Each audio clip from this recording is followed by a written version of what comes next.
At 21, my parents kicked me out into a storm, pregnant and alone. I stood on that curb, feeling my life shatter into a million pieces. 7 years later, they came knocking. Not with an apology, but because my grandfather's will left my son $250,000. My name is Agnes Holloway, and this story begins with a letter that arrived this morning. It's not a bill, and it's not an invitation. It's from an attorney, written on heavy, cream-colored paper that feels important even before you read it. The letter talks about an inheritance, a trust fund of $250,000 that I never knew existed. But this isn't a story about winning the lottery. This is a story about how $250,000 forced the two families who threw me away to come crawling back. 7 years ago, my parents kicked me out into a storm with nothing but a suitcase and the shame of a secret I couldn't hide. The powerful family of the man I loved threatened to ruin me to make sure I never worked in this city again. They thought they had buried me, but they didn't know what I was capable of building from rubble. Before we get to this letter, and the moment I finally made them look me in the eye, you need to understand the world I came from. It was a world of calculated perfection in Sewickley, one of Pittsburgh's most affluent suburbs. My father, Walter, was a brilliant chief engineer who saw life as a series of problems to be solved with logic, not emotion. My mother, Mildred, was a master of social architecture, building our family's reputation one charity gala and dinner party at a time.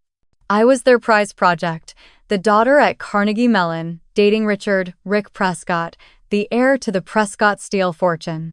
To my parents, Rick wasn't just my boyfriend. He was a strategic alliance.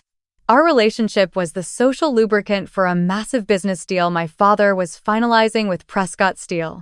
I was an asset, a piece on their chessboard, and I played my part perfectly, desperate for an approval that always felt just out of reach. I didn't realize that in their perfect world, a single mistake wasn't just a mistake, it was a demolition. The trapdoor opened on a Tuesday afternoon, not with a dramatic crash, but with two faint pink lines on a plastic stick in a cold, sterile university bathroom. My first thought wasn't joy, it was a paralyzing, ice-in-my-veins fear. My entire life was a carefully constructed blueprint, and this was a variable I had never accounted for. When I told Rick, the color drained from his face. He paced his downtown apartment, running his hands through his hair, not asking how I felt, but repeating the same panicked phrase over and over. My mother is going to kill me. 2 days later, I understood what he meant. I was summoned to a talk with his mother, Eleanora Prescott. We met in a private room at the Duquesne Club, a bastion of old Pittsburgh power where women like me only entered as guests. She sat opposite me, a woman carved from ice and steel, her words as cold and precise as a surgeon's scalpel. She never raised her voice. She didn't need to. She spoke of the baby not as a child, but as a delicate situation, a potential embarrassment that could complicate Rick's path. She slid a heavy cream envelope across the polished mahogany table. "This is for your discretion," she said, her eyes never blinking. "It should be more than enough to handle the procedure and any subsequent inconvenience." When I stared back, unable to speak, and shook my head, her tone shifted. The feigned concern vanished, replaced by a chilling clarity. "Agnes," she said, leaning forward slightly, "let me be perfectly clear.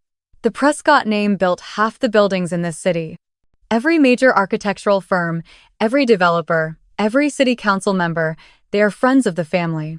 If you proceed with this folly, I will personally ensure that every door you ever hope to walk through is locked and bolted.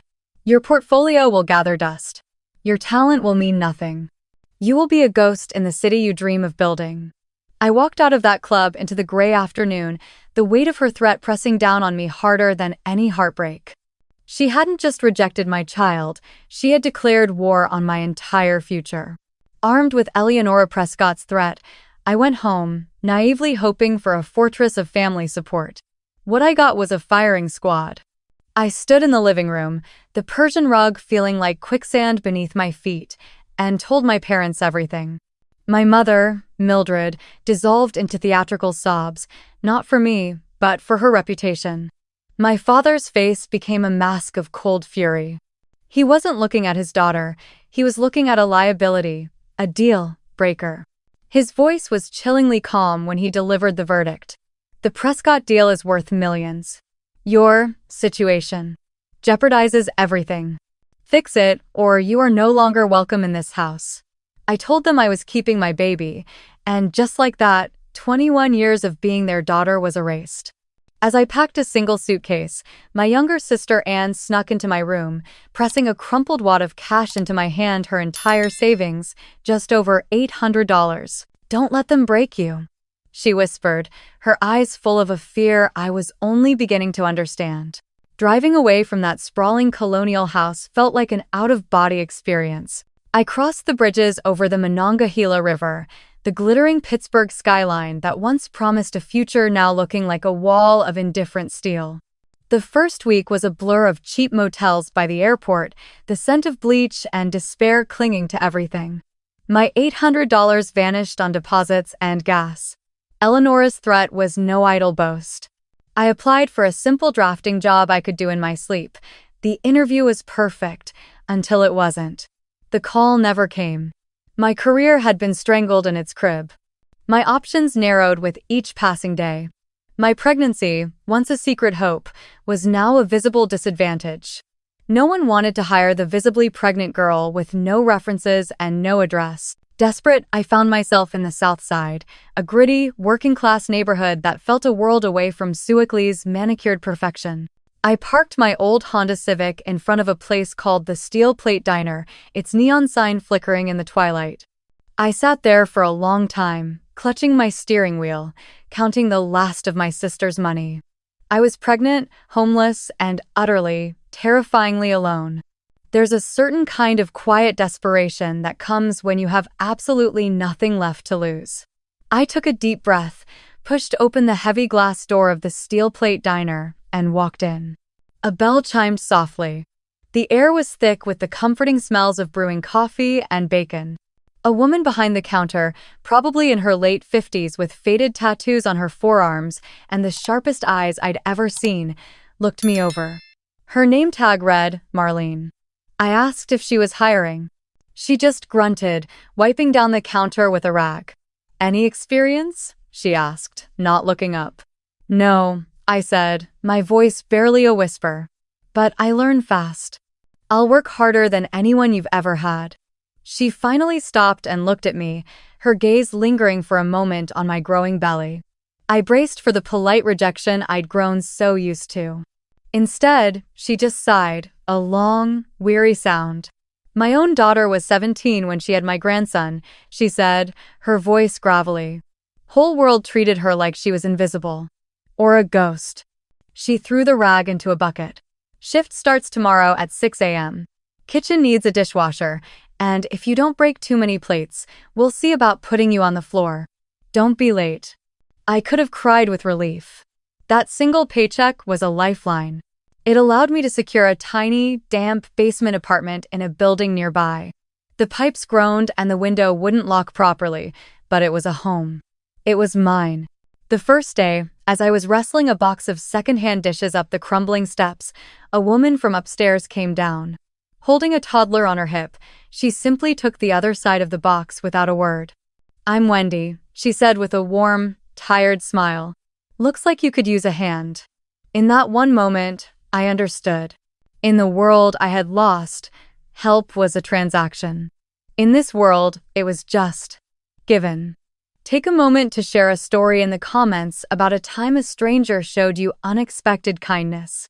Let's fill this space with some positivity.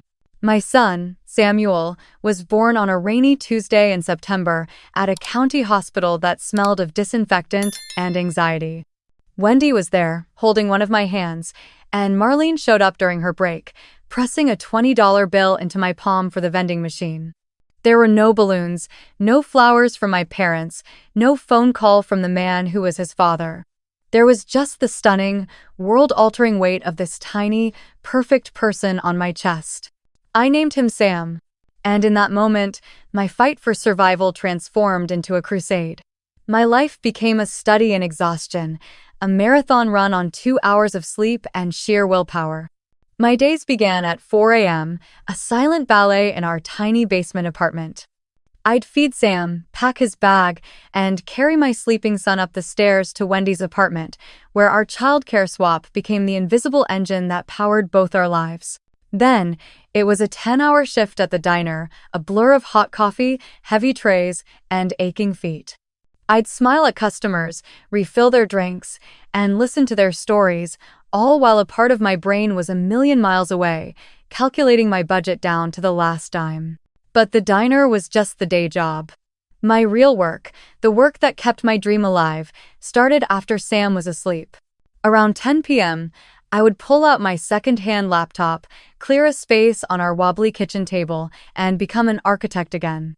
I scoured freelance websites, taking the jobs no one else wanted, designing a deck for a family in Ohio, drafting a kitchen remodel for a contractor in Florida. The pay was insulting, $50 or $100 for hours of painstaking work. But every completed project was a small act of defiance. Every dollar earned was a brick in the foundation of a future I was determined to build, one where my son would never know the cold rejection I had. If you've ever worked a day job while chasing a dream at night, give this video a like. Your hustle is seen. For 2 years, my world was a small, contained loop: Sam, the diner, and the ghostly glow of my laptop screen at night. Slowly, painstakingly, the balance began to shift. The $100 jobs became $500 jobs. I saved every penny. I even won a small community design award for a pro bono playground concept I drafted for a local church. It was a tiny mention on page 6 of a local business circular, but for me, it felt like a headline in the New York Times. I was foolish enough to think no one important would notice. I was wrong. The recognition, however small, put me back on Eleanor Prescott's radar. To her, my survival wasn't an achievement, it was an audacity. And she decided it was time to put me back in my place, permanently. The attack didn't come as a phone call. It came via a courier, a man in a suit who walked into the steel plate diner during the lunch rush and handed me a thick, menacing envelope. My hands trembled as I opened it in the clatter of the back office. It was from one of the most powerful law firms in Pittsburgh. The words were a dense forest of legal jargon, but the meaning was a clear, sharp blade. They were filing a petition to establish paternal rights and seek full custody of Samuel. The letter painted a brutal picture of my life, twisting my reality into a weapon against me. My basement apartment was an unstable environment, my waitressing job was unsuitable employment, and my single mother status was an indictment of my moral character. It was a declaration of war, and Eleanor's strategy was brilliant in its cruelty. She didn't want my son, she wanted to bankrupt me in the fight for him. She knew I had nothing. For a moment, I couldn't breathe. The terror was absolute.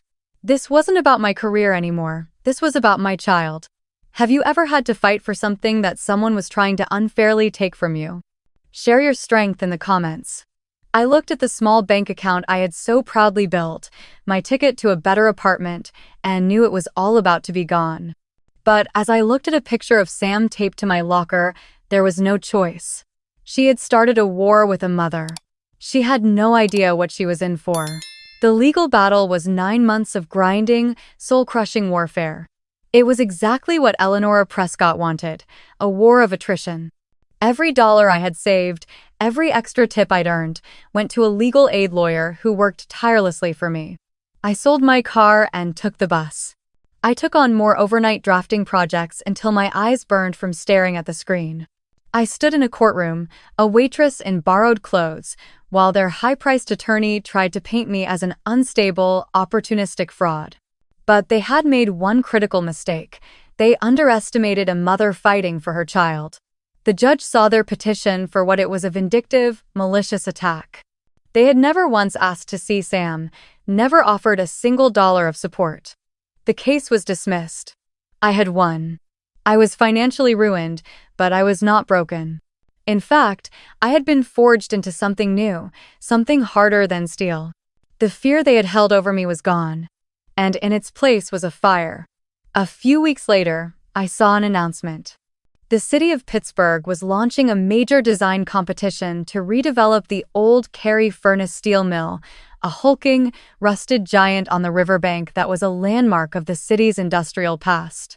The biggest firms in the country would be competing. I was a nobody with a laptop in a basement, but this project, it was personal. It was a story about taking something that had been abandoned, something the world saw as a ruin, and breathing new life into it. It was my story. For 6 weeks, I barely slept. I poured every ounce of my pain, my resilience, and my fierce love for this gritty, tough city into my designs. I submitted my proposal an hour before the deadline. A month later, I was sitting in the back of a city council chamber, and I heard them call my name. Agnes Holloway. In that moment, as 100 faces turned to look at the single mom in the second-hand dress, I wasn't just winning a contract, I was taking back my future. Let me know in the comments if you believe that sometimes our greatest strengths are forged in our deepest pain. Winning the competition was like a lightning strike. It didn't just illuminate my path, it created a new one. The contract for the steel mill project gave me the capital and the credibility I had only ever dreamed of. The day I walked into the steel plate diner to give Marlene my 2 weeks' notice was one of the most emotional days of my life. She just looked at me, wiped her hands on her apron, and pulled me into a fierce, surprising hug.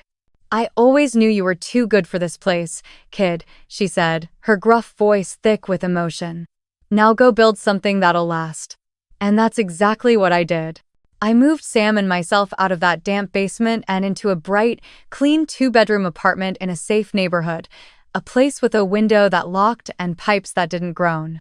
A place where Sam had his own room for the first time. I officially founded Holloway Design Studio.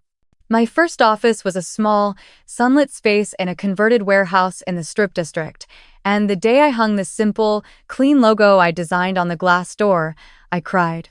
The steel mill project was a resounding success, celebrated as a symbol of Pittsburgh's renewal. It became my calling card. Bigger clients came, then more. I hired my first employee, then a second. The years that followed were a blur of hard work, but it was joyful work. It was the work of creation, not just survival. Sam started kindergarten, then first grade, a happy, well-adjusted boy who knew nothing but the stability I had fought so hard to give him.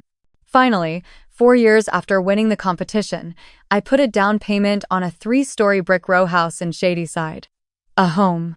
With high ceilings, a small garden out back, and a proper office with a drafting table just for me. One evening, I stood in my kitchen, watching 7-year-old Sam drawing at the quartz countertop, and a profound sense of peace washed over me. We were safe. We were happy. I had built our fortress, and the ghosts of the past were finally silent. For 7 years, the silence from my family was absolute. It was a closed chapter, a part of my life I had mourned and moved on from. My contact was limited to secret, sporadic emails with my sister, Anne.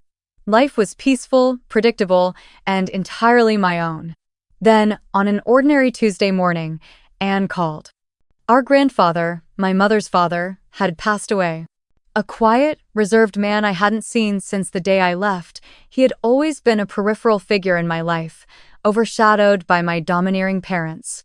I felt a distant, complicated sadness for the relationship we never had, but I knew I wouldn't attend the funeral. It was a service for a family I was no longer a part of. I thought that would be the end of it. A week later, the letter arrived, the one written on heavy, cream-colored paper. It was from an estate lawyer. I opened it at my kitchen island, my coffee growing cold as I read the words that would upend the peace I had fought so hard to build. My grandfather had secretly amended his will 2 years before his death. He had carved out a significant portion of his life savings to create a trust fund. I scanned the dense legal text, my heart beginning to pound, until I saw the names.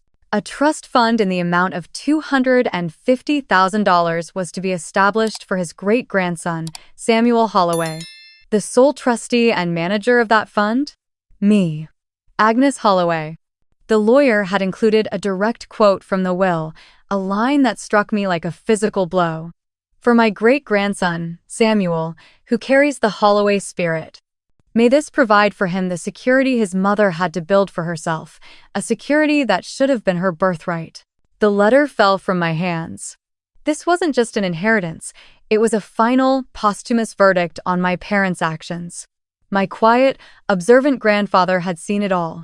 And with this final act, he had just thrown a grenade into the 7 years of silence, and I knew, with absolute certainty, that the explosion was coming right for my front door. I didn't have to wait long. The silence of 7 years was broken exactly 2 weeks after the lawyer's letter arrived. It wasn't a letter of apology or a tentative email. It was a phone call on a Thursday afternoon from an unknown number. I almost let it go to voicemail, but some instinct made me answer. Agnes? The voice was thinner, more fragile than I remembered, but it was unmistakably my mother's. My entire body went rigid. She didn't mention the will, not at first. Instead, she began a carefully rehearsed performance of regret and concern. She spoke of my father's health, his high blood pressure, how my grandfather's death had made them realize that family is all that matters. She used vague, passive language, talking about regrettable decisions and how she wished things had been different, as if she were a spectator to our family's tragedy, not one of its architects. She never once said, "I'm sorry for what I did." She never asked if I was okay. It was a monologue of self-pity, designed to soften me up for the real reason she was calling. After 5 minutes of this, she finally played her hand, her voice dropping to a near whisper. "And dear, we did hear about Father's will. Such a surprise. We were just thinking, after all this time, we would so love to finally meet our grandson." The audacity of it was like a physical blow. For 7 years, my son didn't exist to them.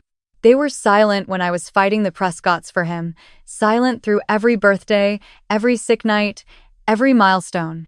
But now, with $250,000 trust fund attached to his name, they were suddenly overcome with a desire to be grandparents. The old me would have cried. The new me felt a cold, hard clarity. "Why now, Mother?" I asked, my voice calm and even. "Why after 7 years of silence?" The flustered, empty answer she gave told me everything I needed to know. If you've ever had to deal with someone whose intentions suddenly shifted when money got involved, you know exactly how this feels. Give this video a like if you believe actions speak louder than words. I ended the call with a simple, powerful phrase, "I'll think about it." The power, for the first time in my life, was entirely mine. After a few more stilted, awkward phone calls, I agreed to a meeting. But not on their turf, not in some neutral restaurant. They would come to my home, the fortress I built. I needed them to see the life they had no part in. My sister Anne drove them. I watched from my front window as my parents, Walter and Mildred, stepped onto the quiet, tree-lined street of my Shadyside neighborhood. I saw the flicker of confusion on their faces as they took in the stately brick homes, the manicured gardens. This was not the life of struggle and ruin they had imagined for me. When I opened the door, their polite smiles barely concealed their shock. I gave them the tour, my voice even and calm, letting the house do the talking. I watched them take in the high ceilings, the light flooding in from the tall windows, the wall of framed photos chronicling 7 years of Sam's life, every birthday, every holiday, every first they had willingly missed. My mother's hand went to her mouth as she stared at his newborn photo. My father, the engineer, stood silently in my home office, studying the National Design Awards hanging on the wall. I saw the calculations happening behind his eyes. This wasn't just survival, this was success, on a scale he couldn't deny. We finally settled in the living room, the air thick with unspoken words.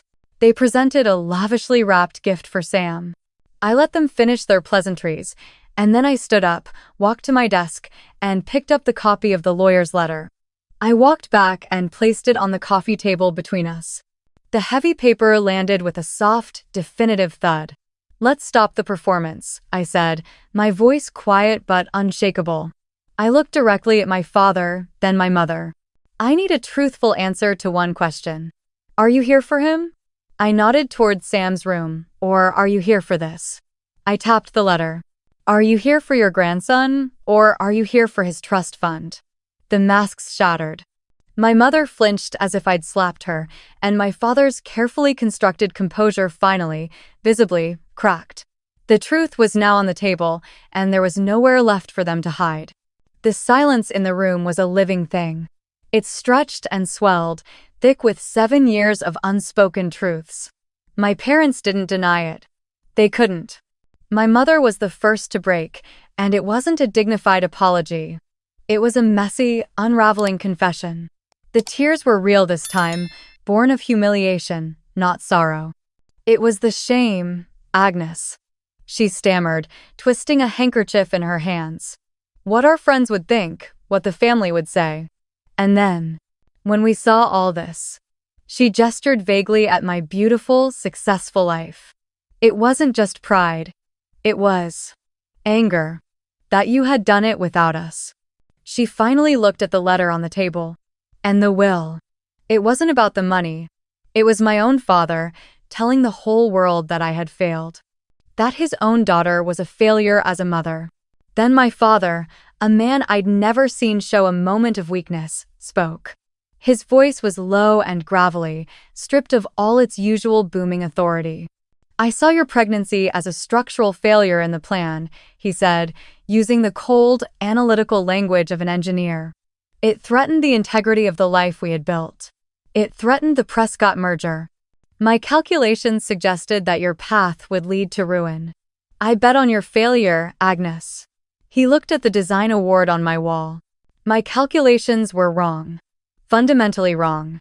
He finally admitted that the trust fund had been the catalyst. Not because they wanted the money, but because its existence was the final, undeniable data point proving their error.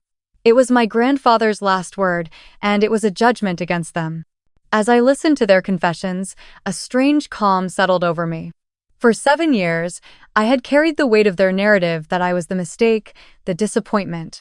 But hearing their true reasons, pride, fear, shame, and envy, I finally understood. The story was never about my failure.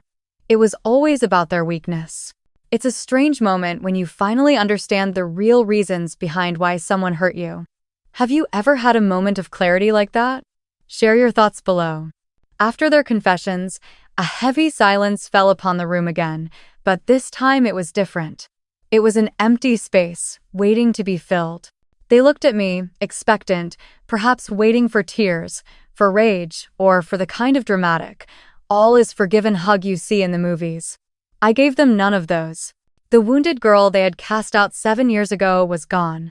In her place was a woman who had learned to build on solid ground. I took a deep breath. Thank you for your honesty, I said, my voice steady. It's 7 years too late, but it is a start. I let that hang in the air for a moment. But I need you to be perfectly clear about what happens next. If you are expecting us to simply erase the past and play happy families, you are mistaken. The version of your daughter who lived for your approval. I leaned forward, my hands clasped on the table. Any relationship moving forward will be on my terms. And the first term is that this is not about you. It is about my son, and his emotional safety is my only priority. I laid out the new laws of our shattered family. First, any contact with Sam will be gradual and supervised. You will not sweep in here with expensive gifts and try to buy the affection you abandoned. You will earn his trust, slowly. I paused, then delivered the condition that I knew would be the real test. Second, before any of that can even begin, the 3 of us will go to family therapy. Together. I saw my father flinch. Walter Holloway, the man of cold logic, being told he needed to talk about his feelings with a stranger. You didn't just make a mistake, I continued, looking him directly in the eye. You caused a profound trauma. If there is any hope of building something new from these ruins, we need a professional to guide us. This is non-negotiable. My mother, desperate, nodded immediately. My father stared at me, his jaw tight, a war raging behind his eyes. After a long, tense minute that felt like an hour, he gave a single, stiff nod. The work was just beginning. Setting boundaries, especially with family, is one of the hardest but most important things we can do. If you support the idea of healing through hard work and not just empty words, give this video a like. The path forward was as awkward and difficult as I had expected. Our first family therapy session was a tense, sterile affair filled with defensive postures and carefully worded statements. But they kept showing up. After a month of difficult conversations, I agreed to their first meeting with Sam. We met at a park on a Saturday afternoon, a neutral space where Sam could run and play if things became too intense. The interaction was painfully stilted. My mother tried too hard, asking 100 questions, while my father stood back, observing with the detached air of a scientist studying a foreign species. Sam was polite, the way children are with strangers, but kept his distance. I was beginning to think the entire endeavor was a mistake. Then, Sam, with the pure, uncomplicated honesty that only a child possesses, changed everything. He ran over to me, excited to show me a drawing he had made in art class. It was a classic crayon portrait of our family. On one side, he had drawn our big brick house, with a smiling version of me and him holding hands in the front yard. On the other side of the page, completely disconnected from the house, were two small, stick figures. He had carefully labeled them Grandma and Grandpa. The vast empty space on the paper between us was more eloquent than any argument I could ever make. He then turned and, without any of the weight or history that burdened the rest of us, walked over to my father. "I drew you," he said simply, holding up the paper. My father took the drawing from his small hands. He stared at it for a long time, his finger tracing the outline of the tiny, isolated figure that was supposed to be him. And then I saw it. A single tear escaped his eye and traced a path down his weathered cheek. In 40 years, I had never seen my father cry. His voice was thick and rough when he finally spoke. "Thank you, Samuel," he said, his gaze still fixed on the drawing. May I keep this?" In that moment, a 7-year wall of pride and logic didn't just crack, it crumbled. That drawing wasn't a magic wand. It didn't instantly heal 7 years of pain, but it was a beginning. The work that followed was slow, messy, and anything but linear. There were therapy sessions that ended in tense silence and visits with Sam that were awkward and stilted. Old patterns flared up, and my father's critical nature or my mother's obsession with appearances would momentarily resurface. But the crucial difference was this. They didn't run. They kept showing up. They sat in their discomfort. They listened, they learned, and they tried. What I slowly came to realize was that reconciliation did not mean replacement. The family I was cautiously rebuilding with my parents didn't diminish the unshakable foundation of the family I had forged in the fire. This new reality was never clearer than at Sam's 8th birthday party. It was a loud, chaotic, and beautiful scene in our backyard. Marlene was there, her gruff laugh booming as she snuck Sam an extra slice of cake. Wendy and her daughter were there, moving through my home with the easy familiarity of true family. And standing near the grill, my father was awkwardly but earnestly explaining the aerodynamics of a curveball to Sam's friends. My mother, to my utter surprise, was deep in a genuine conversation with Wendy, sharing stories about the trials of raising a stubborn child. It was all there, in one beautiful, complicated picture. The family I was born into, and the family I had built. One hadn't replaced the other. Instead, the circle had just expanded. The support system that held me up in my darkest days was still the bedrock of my life. My parents weren't the foundation, they were the guests, cautiously invited into the strong, resilient home we had built without them, a home defined not by blood, but by who shows up. Family can be a complicated word. Who makes up your chosen family? Share a story about them in the comments to show them some love. Looking back on it all, that letter from the lawyer, the one about the $250,000, feels like a strange footnote to the real story. In the end, the money didn't save me. It didn't heal me. All it did was force a confrontation that I was already strong enough to handle. The true fortune was the one I had already built, a thriving business, a safe and loving home, and a son who is the center of my universe.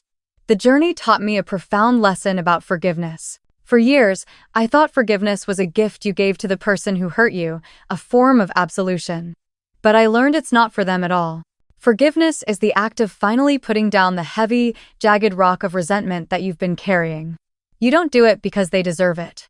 You do it because you deserve to be free of the weight. And what about justice? Their consequence wasn't a dramatic, karmic punishment. It was something quieter and far more profound. Their punishment was the 7 years they can never get back. They missed the sleepless newborn nights, the first stumbling steps, the scraped knees, the tooth fairy visits, and the thousands of ordinary, beautiful moments that weave the fabric of a child's life. That is a void no apology can fill, a ghost that will always sit at their table. The most important lesson is this: the approval you seek from others is a cage. Their rejection does not determine your value, it only reveals the limits of their own. I didn't build my life to prove them wrong.